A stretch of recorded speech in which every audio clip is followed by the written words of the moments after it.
Imagine we're in a bank with over 34 million micro borrowers.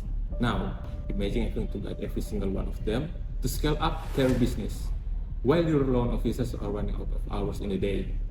If you push them too hard on profit, you will fail the poor. If you focus only on charity, the business collapses. So, what do? Meet Arini Widyastuti, the Vice President of BRI Microbusiness Development Division. She faces a massive puzzle for the 2027 planning cycle. The data shows something strange. BRI loan book is growing, but the actual number of borrowers dropped. Why? Because the bank began chasing safer, bigger microloans. The real bottleneck isn't money, it's time. BRI has an army of over 31,000 managers. Sound huge, right? But put that against 34 million borrowers. And each monthly has to manage several hundred complex human relationships. Arini is pulled in three directions: supply-side financing, demand-side market access, and social value creation. If a monthly spends hours teaching a street vendor basic accounting, they don't have time to connect a ready farmer to a big buyer. Now, treat everyone equally, and some borrowers repay faithfully for a decade without ever growing. But now let's change the game. Like a borrower in Klaten who received just one well-timed buyer introduction, and they skyrocket past their loan ceiling in under 2 years. The paper's breakthrough argument is simple. Stop treating a multi-million borrower based like a single monolith. Instead, segment resource allocation based on the Nike class ladder. At the bottom, from stage F to D, businesses struggle with basic survival. Pushing them into advanced markets only causes them to fail. The strategy?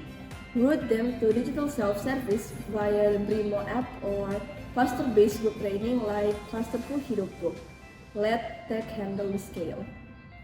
Now, look at the middle, stages C and D. These businesses are feasible and becoming bankable. They have capacity, but lack the bridge up to the market. This is where the human relationships changes the outcome. The paper recommends concentrating high touch monthly time right here, acting as a preventing officer to translate complex urban buyer demands directly to the local MSME. And at the top, stage A and A+, these are your established players and exporters. They don't need a mentor holding their hand. They need advanced platforms like Link UMKM and Brilliantpreneur to find global buyers on their own. Minimal, monthly touch, maximum digital autonomy. Why does this matter structurally? Because a pure fintech app can copy a basic loan system instantly at zero marginal cost. But they cannot replicate the deep local trust of a physical mantri who knows the village by heart. By freeing mantris from lower value admin work, BRI turns its biggest constraint into an uncopyable structural moat. To lock this in, the paper proposes a radical governance redesign. Replace uniform KPIs with stage-differentiated targets, disciplined by a mandatory social floor, so rural inclusion is never abandoned. BRI Grand Challenge isn't about picking a single winner between supply, demand, or social good. It's about realizing that each dimension is the binding constraint for a different stage of business journey.